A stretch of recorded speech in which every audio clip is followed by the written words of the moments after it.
Ola, que tal? Como cada semana damos a benvida a unha nova edición de Informar, un programa que esta semana ven marcado pola sentenza do Prestige que acaba de ser pública. Dedicaremos boa parte do noso Informar desta semana a tratar este tema, pero falaremos tamén da situación en que se atopa o sector bateeiro co peche dos polígonos e estaremos en Noia para facer un balance do que foi a reapertura de campaña. Estes temas e máis, hoxe aquí en Informar. Comezamos.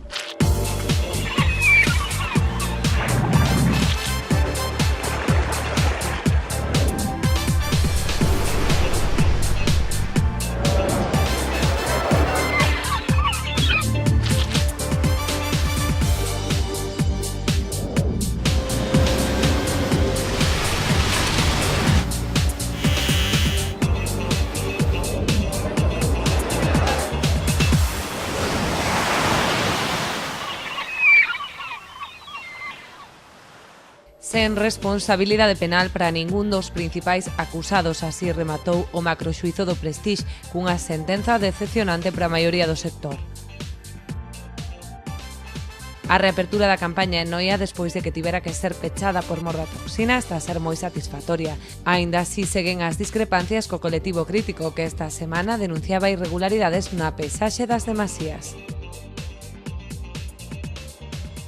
A lonxa de Ribeira estará en marcha durante o primeiro semestre de 2015. A principios do próximo ano sacarase a concurso a explotación da zona de restauración e da área comercial.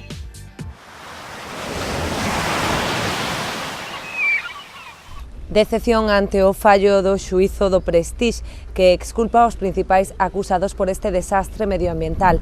Nos falamos cunha nutrida representación de patróns maiores da Arousa para coñecer as súas primeiras impresións. 11 anos despois do accidente do Prestige rematou por fin o xuízo dunha das peores catástrofes medioambientais acontecidas nas costas galegas. O fallo sorprendeu a maior parte dos representantes do sector do mar, xa que non condena a ningún dos principais acusados por delito medioambiental. Tan só establece unha pena de 9 meses que non cumprirá para o capitán do barco por un delito de desobediencia grave. Trátase dunha sentenza para a maioría decepcionante, posto que non se depuran responsabilidades.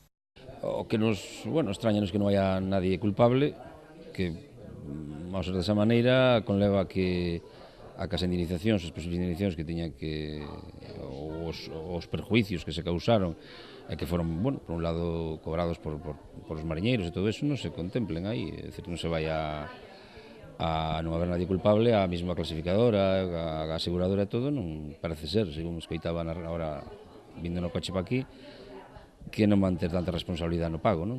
Me refiro a iso.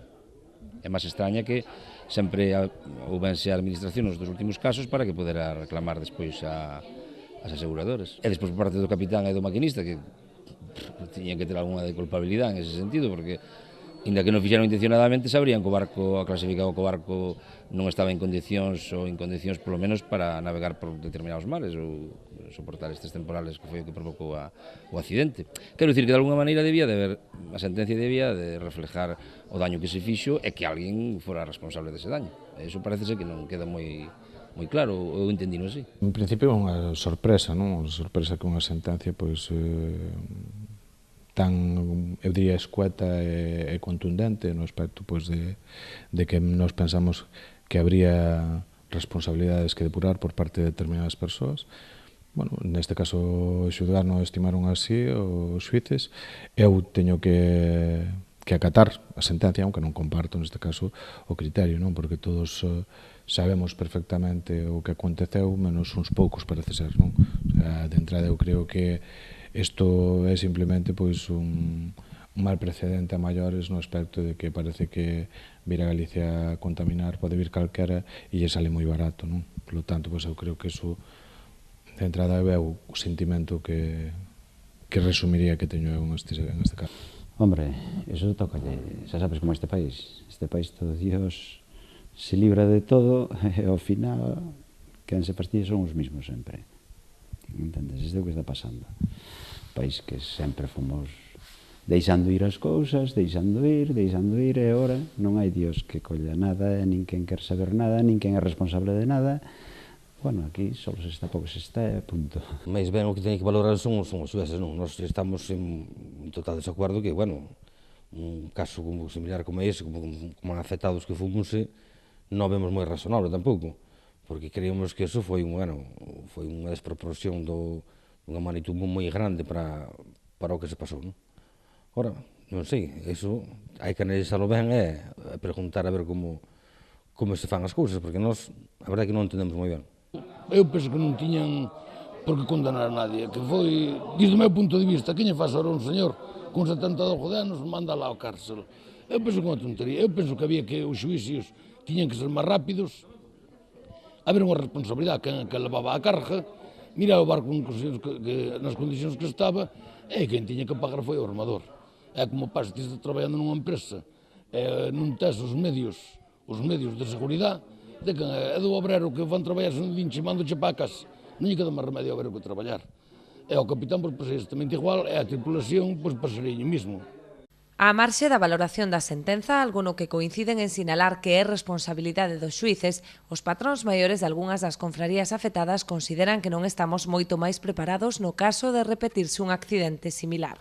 Que, bueno, creo que se ten que tomar nota desto é que estemos máis preparados para que poda ocurrir. Non se descarta, hombre, cada vez hai máis seguridade, os barcos son mellores, as comunicacións, sei, todo hai máis seguridade, pero na época de crise, saben, sempre as compañías e todo eso, pois un pouco, digamos que tamén andan co xustiño e pode haber un accidente, naturalmente, que pode haber, ou incluso coas tripulacións, a veces tripulacións de países non moi ben preparados, que andan por aquí, eso sempre cabe. Espero que nunca ocurra, non? Pero que temos novos medios ou mellores embarcacións que están destinadas na nosa costa a propósito deste tipo de acontecementos que nos poidan pasar. Pero ainda sigo pensando que sin nun acontecemento parecido ao Prestige, con ese tipo de produto acercándose ás costas, teremos que botar mans do que no seu día fixemos en toda a costa, salir ao mar, asinte do mar, nas illas, o acceso non é fácil, estamos falando sempre que nos pasa isto, é como ao tempo, por tanto os medios que temos, sí, pero necesitamos do apoio da xente do mar, senón volveremos a ter problemas. Segundo nos din as informacións que temos nós, estamos algo mellor preparados, pero, bueno, hai que saber actuar en ese momento. Se fora agora co pequena experiencia que tuvemos con este caso do Prestige, igual non alejaríamos o barco para fora, igual o meteríamos máis para a costa para que afectara un sitio solo, e, bueno, se puderamos darlle un motivo máis para que non afectara outras cofradías e outra costa de Galicia, pois, bueno, eu penso que sí, un pouco mellor preparados estaríamos, non? Malea todo, agardan que a resposta e a xestión dunha crise semellante non fose tan nefasta como no Prestige, cando sinalan moitos altos cargos tomaron decisións erradas ou non estar á altura dos postos que ocupaban. Debíamos de facer unha pequena reflexión e darnos de conta tamén de que temos que facer un esforzo a hora de que cando se poñen persoas a dirixir unhas determinados departamentos non debemos pensar que son os mellores, deben ser os mellores, non? E a isto me estou referindo pois, cando falamos de Dirección General de Marina Mercante, etc. Non? O sea, aí ás veces é como un médico, tens que tomar unha decisión e a decisión que tomes pode ser capital para vivir ou para morrer. E me estou referindo á hora de contaminar ou non contaminar. Por lo tanto, aí eso temos que polo menos ter a conciencia tranquila no aspecto de pensar que estamos rodeados dos mellores profesionales á hora de que vayan a tomar as mellores decisións. E volvo a repetir, isto non afecta única exclusivamente ao sector pesqueiro nin ao sector marisqueiro, sino que afecta a toda a ciudadanía, porque hai que darse conta que a costa é un patrimonio de todos, non dos que vivimos agora, sino dos que viviron antes, dos que estamos agora e dos que veñan no futuro, polo tanto hai que manterlo. Aquí todo o mundo quer ter un puesto donde sea, e a hora de verdade de tomar responsabilidades, porque eu entendo que non en todos os sitios están a xente que tiña que estar, nos cargos que tiña que estar. Non vai a estar, vamos a supoñer, de director de un hospital un albañil ou un mariñeiro. Eu entendo que sí, terá que estar un médico. É que ocorre en moitos sitios, en este país, por vertu por desgracia, pois non está quen debería de estar nos sitios que lle corresponde. Entonces, encontrámonos con estas cousas. Como isto, hai infinidade de cousas que se pode aplicar o mismo. 11 anos despois é coñecido o fallo e tempo de facer balance. No sector a opinión maioritaria é que as rías se recuperaron por completo. Non así os mercados, xa que o parón en Galicia provocou a apertura de novas vías de comercialización que seguen activas. No mar, sí, nós non encontramos ningún tipo de secuelas como consecuencia do Prestige. En terra non podo dicir o mesmo. Eu desde o principio sempre dixen que o Prestige, o peor daño que nos fixo foi no mercado. Hubo unha parada tremenda de toda a actividade pesqueira na baixura, botamos moitos meses parados, e nese momento abríronse canales de comercialización que ainda hoxe se manteñen. Eso, para min, baixo a miña opinión, foi o daño máis grande que sufrimos co Prestige. Sí, bueno, na zona que traballamos nós, polo tema de, referíndonos ao tema do Prestige, nós hoxe en día non encontramos motivo ningún porque non está recuperado. Nós, por onde traballamos, tanto no marisqueo como no aspecto todo, o que se refiere ao tema do Prestige, nós vemos que está todo recuperado. Moito máis crítico amosase o patrón maior da Pobra, Manuel Maneiro, no seu día membro moi activo da plataforma Nunca Máis. O seu parecer, os cambios nos desoves ou a desaparición de certas especies poderían estar motivadas pola contaminación do Prestige. Nestas cousas hai que ser moi cauto porque eu non son biólogo, non? E eu non sei os estudios previos que había, os que se fixaron despois cando foi da catástrofe, e ao final, pois, as conclusións que se sacaron ao largo de todos eses. Non? Eu penso que a recuperación, aunque nós temos unha costa moi regeneradora por si mesma, moi batida, o mal tempo pois limpia moito, de todas formas, cando tes un corte na cadena, costa moito recuperalo, non? E vemos como, pois, anos despois, pois, pasan cousas debido, pois, unhas veces a virus, outras veces a parásitos, outras veces a non sei que, desaparecen especies, non dan repuntado as especies que antes estaban traballando e demais, e claro, che preocupa. A diferenza de catástrofes como a do Urquiola ou o Mar Egeo, o caso Prestige, péchase sen responsabilidades penais e cun certo malestar entre o sector, que está convencido de que, de repetirse, volverán ser as xentes do mar as que teñan que sair a frear os verquidos coas súas propias mans. Gracias á intervención da xente, dos voluntarios, demais a xente que cooperou en iso, porque foi o que nos deu a vida. Non os barcos que se viñeron, que se contrataron, que se lle dou unha che de cartos. A eses barcos pagouselle e total non fixeron nada, non quitaron nada. Porque eu anduve no mar e fun e vin que eses barcos non colleron nada. Dounos a vida, sí, os voluntarios, a máis a xente, a xente que puso os seus barcos, para sacar eso sí que foi o que nos dou a vida. Hoxe en día, pois, se ocurrir outra desgracia, pois é o que queda outra vez. Non hai outra forma de quitalo. Os bateiros afectados pola Marea Vermella terán dereito a cobrar compensacións económicas sempre que se cumpran unha serie de requisitos, ou ben que as perdas superen o 35% do total do negocio ou que o peche se prolongue máis alo de 4 meses. Que existe un reglamento comunitario publicado o 27 de xullo de 2006 que no seu artigo 31 recolle medidas de saúde pública e fala a posibilidade de compensar os produtores pola suspensión temporal da colleita de moluscos cultivados por mor da Marea Vermella, sempre que se cumpra que o peche de actividade supere os 4 meses ou que as perdas nese período se cifren en máis de un 35% do volumen anual de negocios da empresa. De cumprirse esas condicións, teña por seguro que habilitaremos as líneas de axudas correspondentes.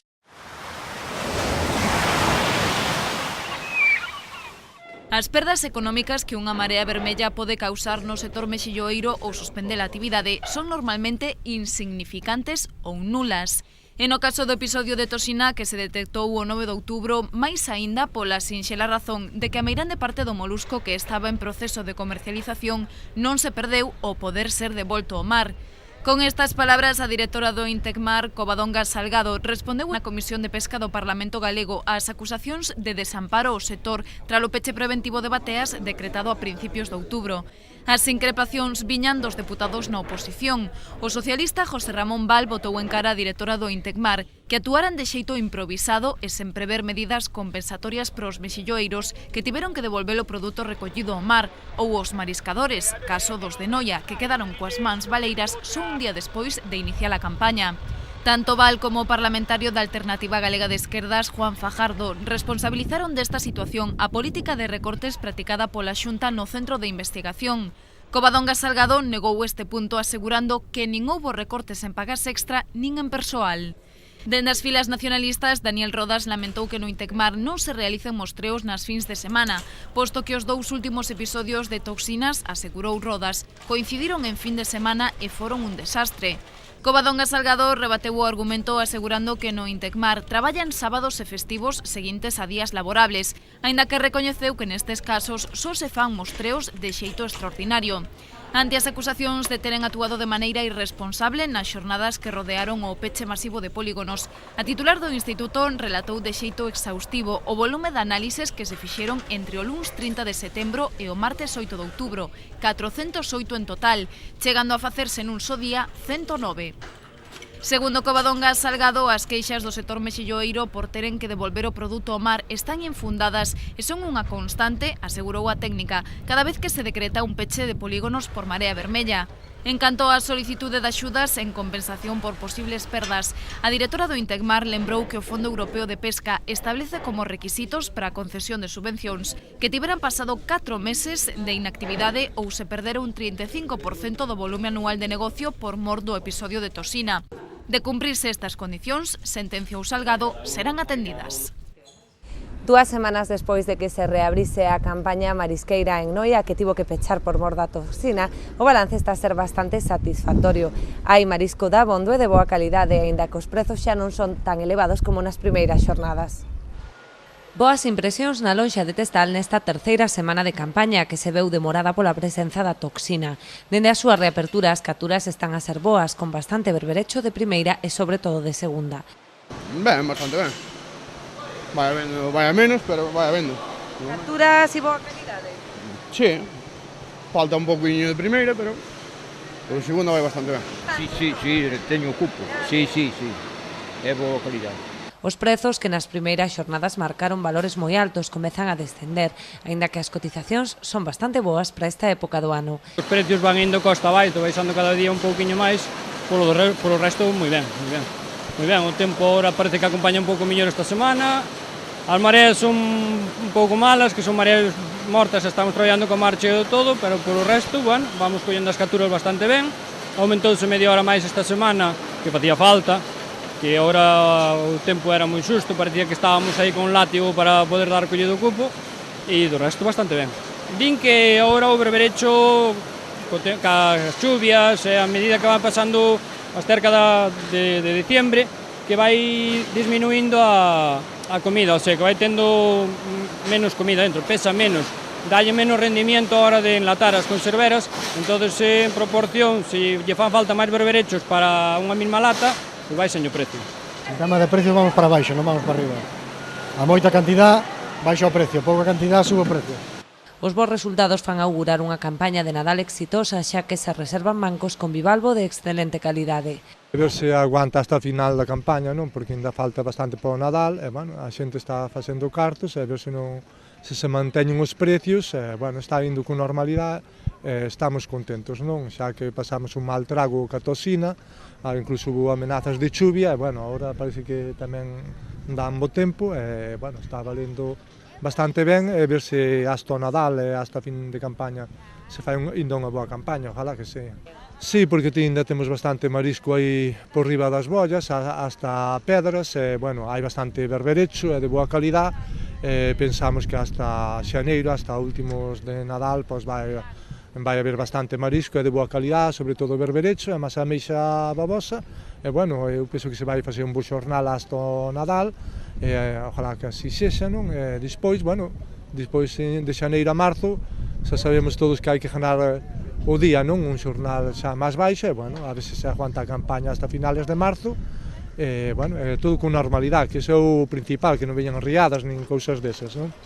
Malia o bo arranque, a situación no seo da confraría segue a estar marcada pola tensión co colectivo opositor, moi crítico coa xestión da actual directiva, especialmente no que se refire ás contas do pósito. A desconfianza é tal que mesmo realizaron a pesaxe ante notario para comprobar o estado das máquinas e as cantidades que se destinan ás demasías. É polo oscurantismo da cofradía. como todos os compañeros saben, levamos 12 anos sin saber nada das cuentas. Entonces, as cuentas vamos a pedir por medio judicial. Vamos a pedir dunha maneira que non las teñan que dar, xa que polas boas non nos dan as contas, entón vamos a pedir pola vía judicial.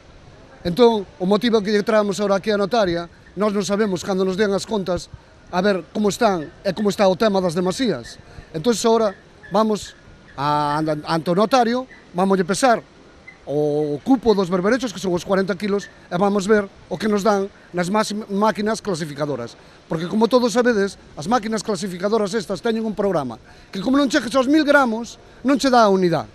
Non sei se me expliquei. O sea, ti como non teñas 1000 gramos, ti podes ter 999 gramos que non che dá o kilo, non che dá a unidade. Nun suposto caso que a máquina este programada para dar o kilo aos 1000 gramos. Eso é o motivo de por que hoxe nós traemos aquí ao señor notario. A este respecto, o patrón maior aludiu a que as demasías están ao servizo dos socios e que grazas a elas foi posible cobrar un dos días de traballo marcados pola toxina. Bueno, os pesos das demasías, gracias a demasías, cobrouse un día os mariscadores pola toxina, non? E as demasías están a servicio dos socios. Nós temos agora 20 e tantos vigilantes, e para esa campaña estaban vigilando. Teñen nómina, hai gastos, nunca houve tanto servicio. E as demasías están reflejadas na auditoría que fai a Consellería do Mar todos os anos a todas as cofradías, e van as cuentas ao Consello de Contas, e non hai nada que ocultar. Hai campañas boas que hai 100.000 euros de demasía, hai campañas malas que hai 50.000, e están reflejadas sempre nas contas. É unha auditoría, como digo, en todas as cofradías. Agora, o sector crítico, antes de falar, ten que dar exemplo, porque algúns deles estuveron apoiando a gestión de Aristiño e deixaron a cofradía arruinada. Parece que creen que todos son como eles, non? Bueno, pensamos que cando veñen as eleccións que falen as urnas e despois que teñen un pouco de educación, porque levantan bastantes calumnias, non? Así mesmo, Santiago Cruz defendeu o seu labor a fronte dunha confraría que estaba arruinada e grazas á xestión da actual directiva conta na actualidade cun patrimonio á alza. Nós non temos nada que ocultar, hai unha auditoría, van ao Consello de Contas, van á Consellería do Mar, aí está a cofradía como acollemos nós e como está agora, non? Somos a envidia de moitas cofradías, temos un patrimonio en alza e collemos todo arruinado. Estaban eles, algúns destes da oposición, apoiando a gestión da Aristiña e collémola totalmente arruinada. Parece que teñen pouca memoria, pero que miren para atrás. Portos de Galicia iniciou a construción do dique de abrigo no Porto do Xufre. O presidente da entidade desprazouse ata este porto para instalar a primeira pedra. O primeiro dos 12 mortos que compoñerán o dique aboiante do Porto do Xufre na Illa de Arousa xa está ubicado no seu lugar definitivo. As labores de mergullo, arrastre e colocación son aparentemente sinxelas, malia as dimensións destas pezas prefabricadas de cada súas 60 toneladas de peso. Son as máis grandes construídas en Galicia para unha obra destas características. Desta volta foi un equipo da Escola de Enxeñeiros de Camiños da Universidade da Coruña, liderado polo profesor Enrique Peña, os encargados de crear estas moles de formigón que darán abrigo ás embarcacións dos mexilloeiros, pescadores e mariscadores da illa. Xa digo que en 2 meses poderemos ver un dique flotante de 240 metros que vai a chamar desde logo a atención e que agardamos logo de todos esos estudios técnicos sirva para o obxectivo para o que se deseñaron e para o que se fixo este esforzo importante de 1.200.000 euros a Consellería de Medio Rural e do Mar a través de Portos de Galicia. As previsións apuntan a que este dique de abrigo podería estar rematado xa o mes que ven, posto que a colocación desta modalidade de infraestructura é máis doada que as convencionais, que precisan de máis recheo e máis permisos medioambientais.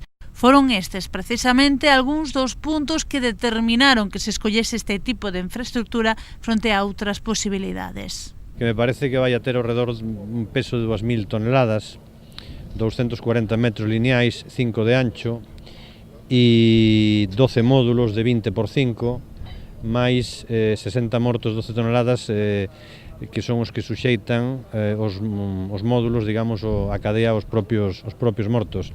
Despois da intensa polémica sobre este dique de abrigo, aínda había algún mariñeiro hoxe que protestaba contra el por detrás.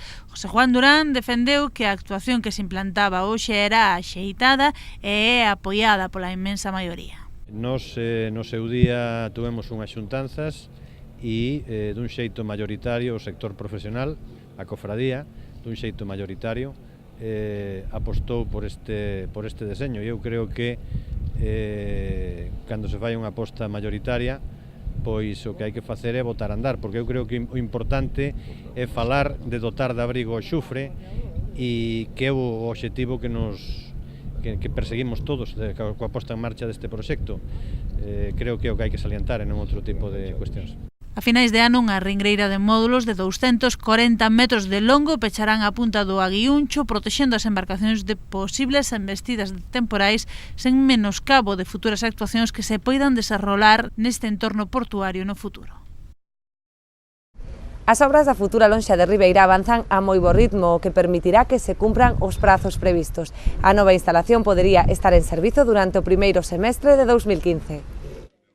Unha vez rematada a obra da futura lonxa de Ribeira prevista para a primeira metade de 2015, a intención é poñela en marcha sen máis demora. Con este obxectivo estase a avanzar nos estudos de explotación das distintas áreas que compoñen a lonxa. A primeiros do próximo ano sairá a concurso a concesión por un lado da zona comercial e departamentos de usuarios e por outra banda o servizo de restauración. En canto á xestión da zona de traballo, subasta, fábrica de xeo, almacén e oficinas administrativas, prevese que siga a realizarse de forma directa dende o Concello, a non ser que o sector acorde outro método de xestión.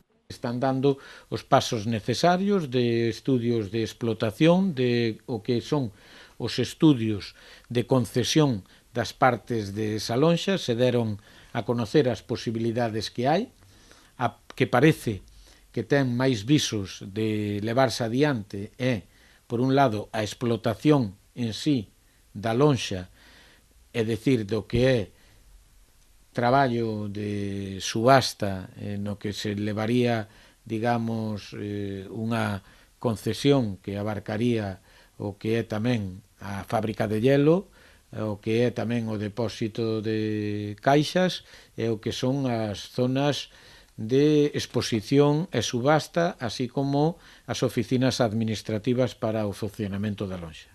Outro lote que podería ser o que é a infraestructura dedicada á restauración, é dicir, tanto a cafetería como os espacios dedicados á restauración en sí, e unha terceira que é o de os departamentos dedicados a usuarios e as zonas comerciales, é dicir, que a zona de aparcamiento, é dicir, os 170 aparcamientos que van en planta sótano, irían adscritos á zona adicada ao concesionario da lonxa, non? Que en estes momentos é o Concello, e que, como ben sabe todo o mundo e sabe o sector, en caso de que non se busque un xestor máis óptimo que o Concello, pois sería o mesmo Concello que seguiría no futuro ca explotación da lonxa. Por lo tanto, as previsións son que no primer venta, manipulación e expedición do peixe con urbano paisaxista. Coa súa implantación contribúe decisivamente un novo sistema de circulacións peatonais e tanto de o que son ese uso que denominamos comercial, como de as naves para usuarios. Na xuntanza de seguimento acordouse tamén que o prezo máximo das naves será de 76 euros anuais por metro. Vai a ser un gran éxito a explotación de esas naves, que donde se dou tamén un precio máximo, á espera de que se ascriban os metros cuadrados totales a cada unha desas explotacións e se sometan ao que é imperativo, que é a Lei de Tasas de Galicia, que as bonificacións oportunas, pois un precio máximo que podería ser rebaixado de 76 euros metro anuales, é dicir, que 100 metros representarían 7.600 euros ao cabo de todo o ano. O prego non establecerá o número de metros cadrados que se poden solicitar, senón que se adaptará ás necesidades individuais e dos colectivos con intereses na lonxa. Non temos tempo para máis, así que poñemos aquí o punto de final o noso informar de esta semana. Despedímonos ata o vindeiro xoves, pero xa saben que poden volver a vernos mentres tanto a través da nosa páxina web canalriasbaixas.tv. Vémonos a vindeira semana, non nos falten.